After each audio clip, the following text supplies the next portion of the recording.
नमस्कार,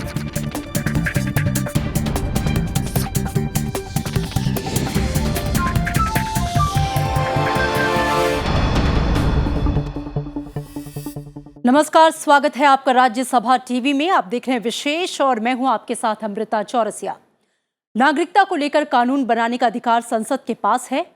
लंबी बहस और चर्चा के बाद नागरिकता संशोधन विधेयक 2019 राज्यसभा में पारित होने के साथ ही संसद के दोनों सदनों से पास हो गया।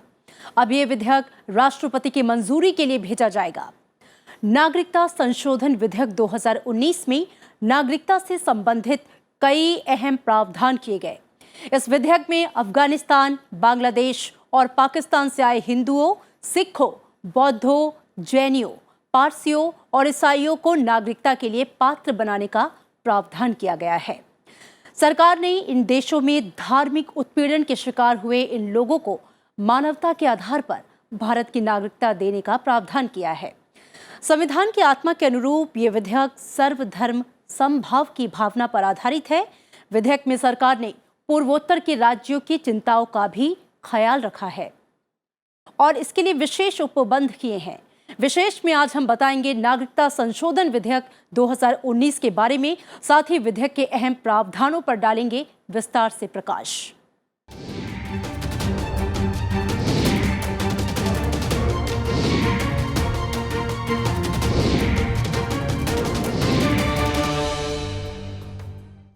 नागरिकता संशोधन विधेयक 2019 को राज्यसभा से भी चर्चा के बाद पारित कर दिया गया। इसके जरिए नागरिकता कानून 1955 में संशोधन किया जाना है। चर्चा का जवाब देते हुए केंद्रीय गृह मंत्री अमित शाह ने कहा कि जरूरत के हिसाब से समय समय पर नागरिकता कानून में संशोधन कर शरणार्थियों को नागरिकता दी गई है। इस बिल में 3 पड़ोसी मुस्लिम देशों ने अल्पसंख्यकों के हितों का संरक्षण नहीं दिया, इसलिए सरकार को ये बिल लाने की जरूरत पड़ी। तीनों पड़ोसी देशों ने वादे का निभाव नहीं किया और इसके कारण अपने धर्म को, अपने सम्मान को, अपने परिवार को, अपने परिवार की महिलाओं की इज्जत को बचाने के लिए वो इस देश में आए। अब कहां जाए? उनको नागरिकता नहीं देंगे। लघुमती जो शरणार्थी बनकर आई है उसी को एड्रेस करने के लिए बिल लाए हैं, इसीलिए 3 देशों का जिक्र है। वरना जब इंदिरा जी ने बांग्लादेश के सारे शरणार्थियों को 71 में स्वीकारा तो उस वक्त लंका वाले को क्यों नहीं स्वीकारा? हमने इरादों पर शंका नहीं करी। बिल की वैधानिकता और संवैधानिकता पर सवाल का जवाब देते हुए उन्होंने कहा कि अनुच्छेद 14 संसद के रीजनेबल क्लासिफिकेशन के आधार पर कानून बनाने से नहीं रोकता। उन्होंने बिल में मुस्लिम समुदाय को शामिल नहीं किए जाने पर कहा कि विधेयक में जिन 3 देशों से आए लोगों को शामिल किया गया उसमें वहां के अल्पसंख्यक ही हैं। मेरे लिए तो बड़ी आश्चर्य की बात है कि 6 धर्म के लोगों को ला रहे, इसका कोई एप्रिसिएशन नहीं है। सिर्फ मुस्लिम क्यों नहीं है ये बात पूछी। खैर, क्यों नहीं है ये भी मैं बताता हूं। मान्यवर क्यों नहीं है ये भी बताता हूं कि ये बिल हम ये 3 देशों के अंदर जो धार्मिक प्रताड़ना जिन लघुमतियों पर हुई है उनको शरण देकर उनके सारे पास्ट के जो कागज नहीं है सब चीजों को छोड़कर नागरिकता देने के लिए लेकर आए हैं। अनुच्छेद 14 में जो समानता का अधिकार दिया है, संसद को ऐसा कानून बनाने से नहीं रोकता जो रीजनेबल क्लासिफिकेशन के आधारित हो। और रीजनेबल क्लासिफिकेशन आज यहां है। हम कोई एक धर्म को नहीं दे रहे, हम ये 3 देशों की माइनॉरिटी को ले रहे हैं और सभी की सभी माइनॉरिटी को ले रहे हैं। एक क्लास को ले रहे हैं और उसमें भी वो क्लास को जो धार्मिक प्रताड़ना से प्रताड़ित है। केंद्रीय गृह मंत्री अमित शाह ने साफ किया कि ये विधेयक किसी के अधिकार छीनने के लिए नहीं बल्कि उन लोगों के लिए है जिनका उनके देशों में अधिकार नहीं मिल पाया है। गृह मंत्री ने विपक्षी दलों को राजनीतिक चश्मे से नहीं देखने की अपील की। देने के लिए राजस्थान की बॉर्डर पर जो आए हैं और कांग्रेस पार्टी ने मान्यवर 2 बार रियायत दी है और 13,000 लोग ये रियायत के आधार पर ये 2 ही धर्म के 13,000 लोग नागरिक बने। मगर वो नहीं दिखाई पड़ेगा, क्योंकि कांग्रेस जो करेगी वो तो सारा सेक्युलरिज्म है, सारा सेक्युलरिज्म। जो करो वो कोई आपत्ति नहीं है। कब तक मूर्ख बनाओगे माइनॉरिटी को, कोई असर होने वाला नहीं है। ये तो वहां से जो प्रताड़ित लोग आए हैं, हिंदू है, सिख है, बौद्ध है, जैन है, क्रिश्चियन है, पारसी है, उनको नागरिकता देने का सवाल है, किसी को हटाने का नहीं। इसलिए मेहरबानी कर पॉलिटिक्स करिए, परंतु पॉलिटिक्स कर देश में भेद खड़ा नहीं करना चाहिए। मैं आज मन से आपको अपील करना चाहता हूं, ये बड़े संवेदनशील मामले होते हैं और ये जो आग लगती है वो अपने ही घर को जलाती है। विधेयक में पाकिस्तान, बांग्लादेश और अफगानिस्तान में धार्मिक उत्पीड़न के शिकार अल्पसंख्यक समुदाय के शरणार्थियों को नागरिकता देने का प्रावधान है। इस बिल के जरिए लाखों हिंदू, जैन, सिख, बौद्ध, ईसाई, पारसी शरणार्थियों को राहत मिलेगी और 31 दिसंबर 2014 से पहले आए शरणार्थियों को भारत की नागरिकता मिलेगी। चर्चा की शुरुआत में कांग्रेस के आनंद शर्मा ने की और दूसरे दलों के सांसदों ने विधेयक पर अपने विचार रखे। क्या कुछ प्रॉब्लम, रिलीजियस प्रॉब्लम्स भूटान के क्रिश्चियंस के साथ नहीं है? उनको क्यों नहीं जोड़ा गया?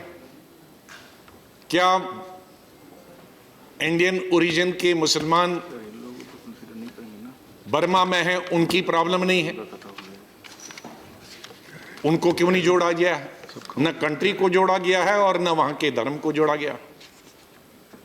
हमको यह भी मालूम है कि 1950 में जब इंडिया ने अपना संविधान एडॉप्ट किया और उसको लागू किया, तो हमने कहा we the socialist secular republic of India.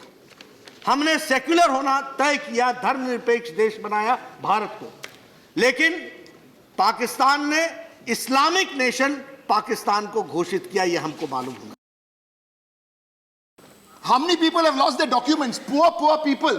How many millionaires will be missing from this? None. These are poor people who've lost their documents in floods, who've lost their documents through ethnic violence. The Motuas you talk about in Bengal. Arey Baba, the Motuas have been voting, living, deemed citizens for the last 50 years. They've been voting in Bengal. What new thing are you giving them? You're packaging it better. अल्पसंख्यकों के साथ दुर्व्यवहार करते हैं। इसलिए हमारे देश में अगर कोई दल, कोई संगठन, कोई व्यक्ति भारत को धर्म शासित राज्य, चाहे इस्लामी राष्ट्र, चाहे खालिस्तान, चाहे हिंदू राष्ट्र बनाने की वकालत करे, उसका खंडन कीजिए और भारतीय जनता पार्टी को खुले तौर पर ऐलान करना चाहिए कि चूंकि धर्म शासित राज्य अत्याचार करता है अपने नागरिकों के साथ, इसलिए हम किसी प्रकार के धर्म शासित राज्य का समर्थन नहीं करेंगे, बल्कि उन लोगों को रोकेंगे। नागरिकता संशोधन विधेयक 2019 में भारत में नागरिकता सुनिश्चित करने के लिए कई अहम प्रावधान किए गए हैं। इस विधेयक में उन अवैध प्रवासियों की तलाश करने का प्रावधान भी शामिल है जो अफगानिस्तान, बांग्लादेश और पाकिस्तान से हिंदुओं, सिखों, बौद्धों, जैनियों, पारसियों और ईसाइयों को नागरिकता के लिए पात्र बनाते हैं। आइए जानते हैं कि नागरिकता संशोधन विधेयक 2019 के मुख्य प्रावधान क्या हैं।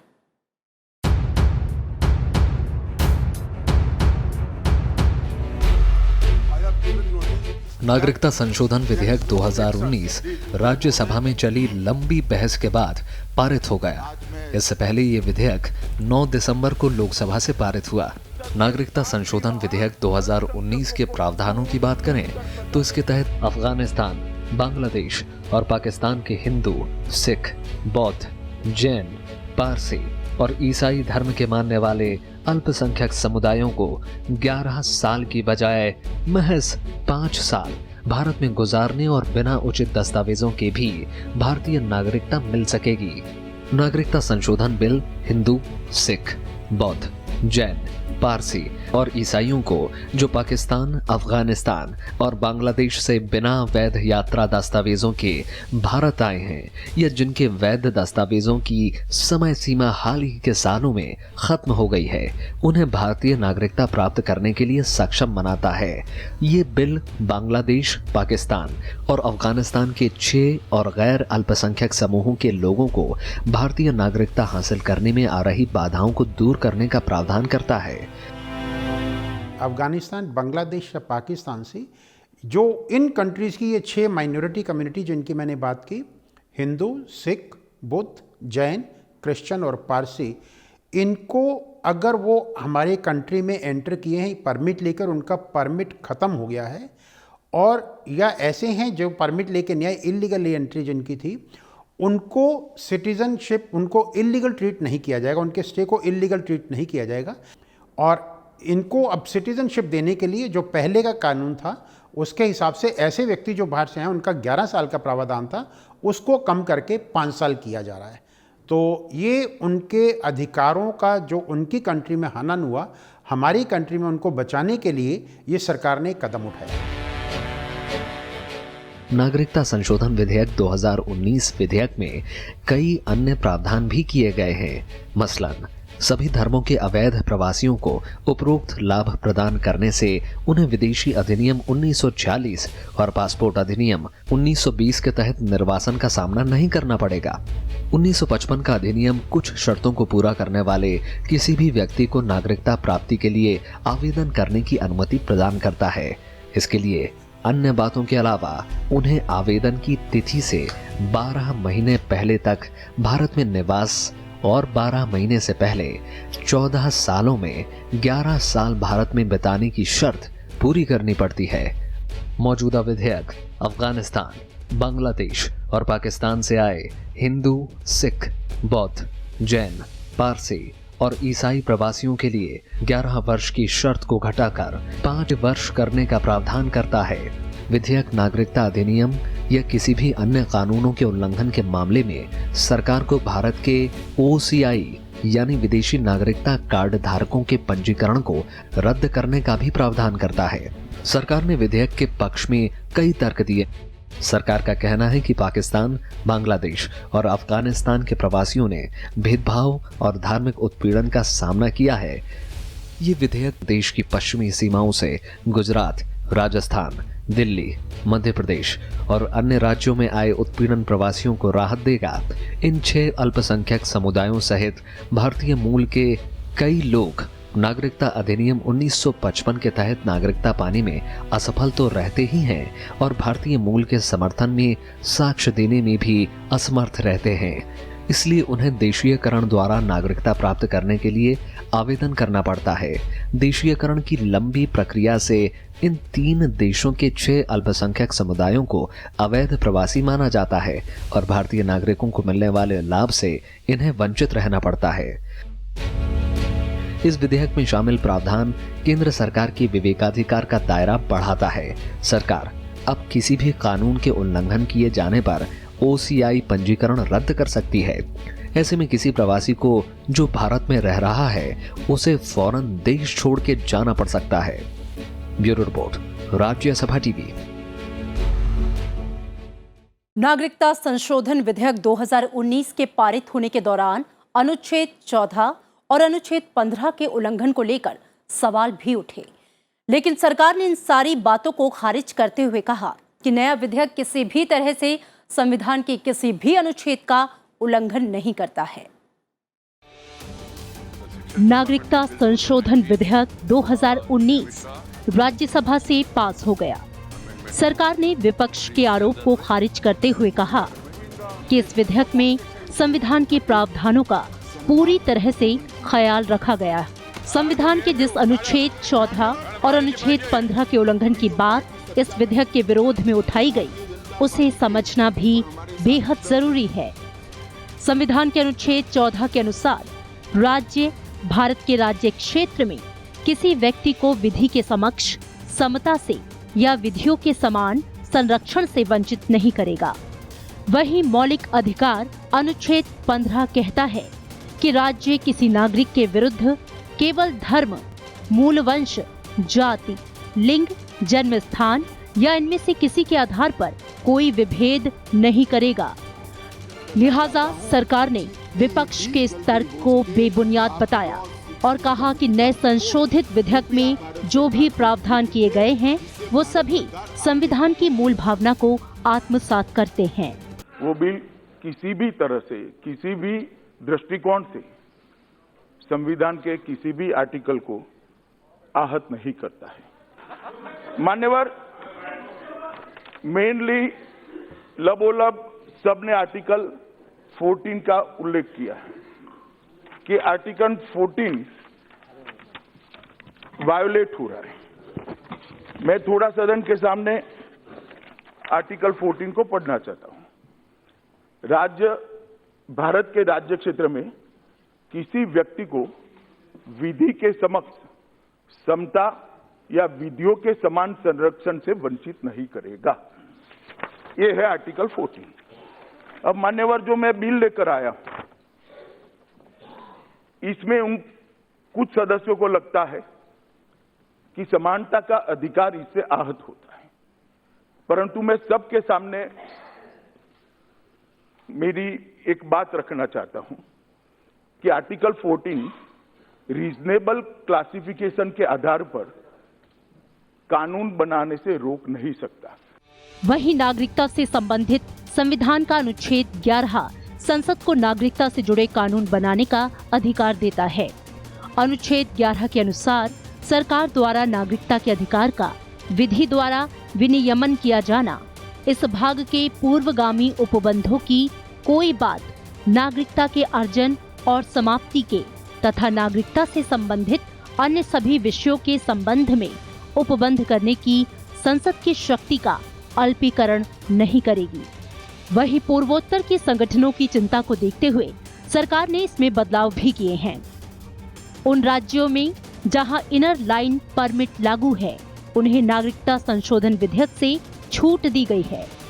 नॉर्थ ईस्ट के 4 राज्यों के 6 अनुसूचित जनजातीय क्षेत्रों को भी इससे छूट हासिल होगी। केंद्रीय गृह मंत्री अमित शाह ने पूर्वोत्तर के लोगों की आशंका को खारिज करते हुए कहा कि विधेयक में इन इलाकों के लोगों की चिंताओं का पूरा ध्यान रखा गया है। नॉर्थ ईस्ट में बहुत सारे लोग मान्यवर भ्रांति फैलाने की चेष्टा कर रहे हैं, इसलिए मैं फिर से कह रहा हूं, पूरा अरुणाचल, तापी गांव जी सुन लीजिएगा, पूरा अरुणाचल इनर लाइन परमिट से प्रोटेक्टेड है। अरुणाचल को चिंता करने की कोई जरूरत नहीं।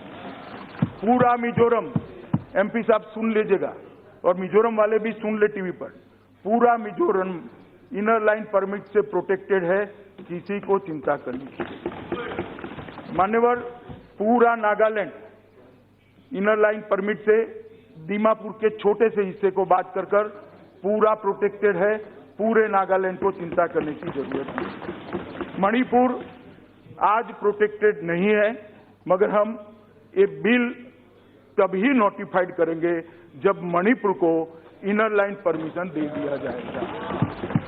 त्रिपुरा के अंदर भी त्रिपुरा ट्राइबल एडीसी क्षेत्र में सीए भी लागू नहीं होगा और एक हाई लेवल कमेटी ट्राइबल समुदाय के हितों की रक्षा के लिए जो बनाई थी, उसको और विस्तृत कर उनके सारे हितों की चिंता भारतीय जनता पार्टी की नरेंद्र मोदी सरकार कर रही है। मेघालय लगभग पूरा, थोड़ा हिस्सा छोड़कर 6 शेड्यूल के प्रावधानों के अंदर कैब के बाहर है।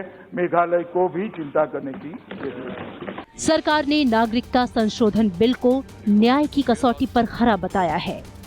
सरकार का कहना है कि नागरिकता संशोधन विधेयक किसी भी तरह से देश के अल्पसंख्यकों के खिलाफ नहीं है। भारत के 3 पड़ोसी देशों में अल्पसंख्यकों का लगातार मजहबी उत्पीड़न हुआ है।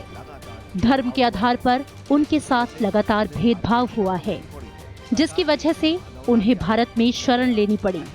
लिहाजा 6 अल्पसंख्यक समूहों को नागरिकता का अधिकार देने का फैसला सर्वधर्म समभाव की भावना के अनुरूप है। सरकार ने इसे मानवता के आधार पर लिया गया अहम निर्णय बताया। Bureau report, Rajya Sabha TV. भारतीय संविधान में नागरिकता के बारे में विस्तार से बताया गया है। हालांकि इसमें समय समय पर संशोधन होते रहे हैं और नए नए प्रावधान जुड़ते रहे हैं। आइए जानते हैं भारतीय नागरिकता कानून में कब कब संशोधन किए गए हैं। नागरिकता भारतीय संविधान के मूल में है। संविधान के अनुच्छेद 5 से लेकर 11 तक में उन व्यक्तियों की विभिन्न श्रेणियों का विवरण दिया गया है जो नागरिकता के हकदार हैं। वहीं अनुच्छेद 11 संसद को कानून के जरिए नागरिकता के नियमन का अधिकार देता है, जिसके तहत 1955 में नागरिकता अधिनियम पारित किया गया। अब तक नागरिकता अधिनियम 1955 में कई बार संशोधन किए जा चुके हैं। नागरिकता अधिनियम 1955 के तहत भारत का नागरिक होने के लिए कुछ शर्तें निर्धारित की गई हैं। इसके तहत नागरिकता अधिनियम 1955 के आधार हैं जन्म के आधार पर, यानी 1 जुलाई 1947 को या इसके बाद भारत में जन्मा कोई भी व्यक्ति भारत का नागरिक होगा, अगर उसके जन्म के समय उसके माता पिता भारत के नागरिक हों। दूसरा, वंश या रक्त संबंध के आधार पर नागरिकता। अगर किसी व्यक्ति का जन्म भारत से बाहर हुआ हो तो वंश के आधार पर उसकी नागरिकता प्राप्त होगी, लेकिन ये शर्त रहेगी कि माता पिता में से एक भारत का नागरिक हो। हालांकि उस बच्चे का पंजीकरण 1 साल के भीतर करना अनिवार्य होगा। पंजीकरण के आधार पर नागरिकता। वहीं कोई व्यक्ति जो अवैध प्रवासी ना हो, भारतीय नागरिकता के लिए आवेदन करके भारतीय नागरिकता की मांग कर सकता है। इच्छुक व्यक्ति के लिए यह अनिवार्य है कि वो भारतीय नागरिक से विवाह कर ले और आवेदन से पहले भारत में 7 साल से रह रहा हो। क्षेत्र समाविष्टि के आधार पर नागरिकता। किसी नए क्षेत्र को भारत में शामिल होने पर वहां के लोगों को भारत की नागरिकता प्राप्त हो जाती है। हैदराबाद, गोवा और पुदुचेरी ऐसी ही नजीर हैं। नागरिकता अधिनियम कानून जो 1955 का है, ये पार्लियामेंट ने आर्टिकल 11 में जो पार्लियामेंट को संविधान के अंदर अधिकार दिया गया है, ये उसके अंदर बनाया गया है। हमारे बेसिक सिटीज़न के राइट जो हैं वो संविधान की धारा 5 से लेकर धारा 11 के अंदर दिए गए हैं, और धारा 10 और 11 में इस चीज़ का प्रावधान है कि पार्लियामेंट जो है सिटीजनशिप के कानून बना सकती है। नागरिकता अधिनियम 1955 में साल 1957 और 1960 में कुछ बदलाव किए गए।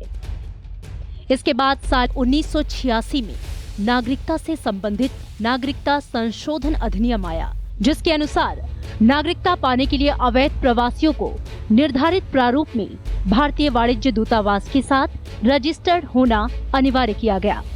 वहीं नागरिकता संशोधन अधिनियम 1992 में ये तय किया गया कि कैसे भारत के बाहर पैदा हुए किसी भी व्यक्ति को वंश परंपरा के आधार पर नागरिकता मिल सकती है, जबकि मूल कानून में केवल पिता के भारतीय नागरिक होने पर ही नागरिकता का प्रावधान था। लेकिन साल 1992 के संशोधन ने माता की नागरिकता पर भी रुख साफ किया। 1986 में या 2003 में हुए, उसका मेन कारण था जो आसाम में एजिटेशन हुआ। आसाम में एजिटेशन हो रहा था कि वहाँ बहुत सारे लोग बांग्लादेश से ट्रांसफ़र होकर के आसाम में आ गए, और आसाम के लोगों को ऐसा लग रहा था कि उनकी जो लोग बांग्लादेश से माइग्रेट होकर के आए हैं, चाहे वो परमिट लेके आए हैं या इल्लीगली आए हैं, उनकी संख्या असमियों से बहुत ज़्यादा हो चुकी है। तो ये किसी न किसी तरह से उनका जो कल्चर है, उनके जो ईथोस हैं, उनकी जो एथनिक्स वैल्यू हैं, उसको कहीं ना कहीं हर्ट कर रहा था। उनका कहना था कि अगर इनको सिटीजनशिप दे दी जाएगी तो प्रोबेबली उनका जो कल्चर है आसाम का, वो कहीं ना कहीं डिस्ट्रॉय होगा। इसको लेके बहुत अपोजिशन थी और इसका काफ़ी समय से आंदोलन चल रहा था। बात 2003 में आए बदलाव की करें तो नागरिकता कानून में जो संशोधन किया गया वो प्रवासी भारतीयों और विदेश में बसे भारतीय मूल के लोगों की दोहरी नागरिकता से जुड़ा था। इस अहम संशोधन के तहत 16 देशों में बसे भारतीय मूल के लोगों को उनकी विदेशी नागरिकता के साथ ही भारत की ओवरसीज नागरिकता प्रदान करने का प्रावधान किया गया। वहीं 2005 में उत्तरी अमेरिका और अन्य विकसित देशों में रहने वाले भारतीय मूल के लोगों ने नागरिकता को लेकर कई मांगे उठाने के बाद अगस्त 2005 में नागरिकता अधिनियम 1955 में संशोधन किया और प्रवासी भारतीय नागरिकता योजना अस्तित्व में आई। नागरिकता संशोधन अधिनियम 2015 में प्रवासी भारतीयों के लिए नियमों को उदार बनाया गया। इसके जरिए भारतीय नागरिकों के OCI नाबालिग बच्चों का प्रवासी भारतीय नागरिक के तौर पर पंजीकरण का प्रावधान किया गया।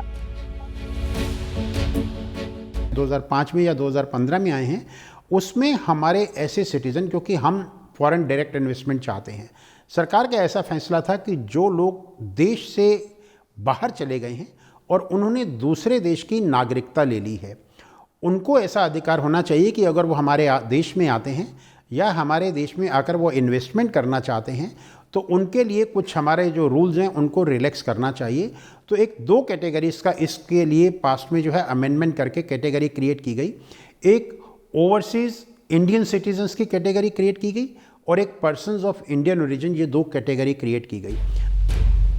वही नागरिकता संशोधन विधेयक 2019 में अफगानिस्तान, पाकिस्तान और बांग्लादेश से आए हिंदू, सिख, बौद्ध, जैन, पारसी और ईसाइयों को भारतीय नागरिकता देने का प्रावधान किया गया है।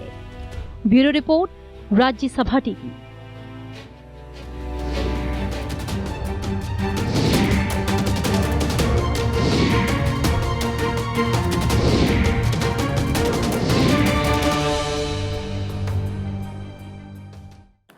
और आज के विशेष में इतना ही। उम्मीद है आपको विशेष का ये अंक पसंद आया होगा।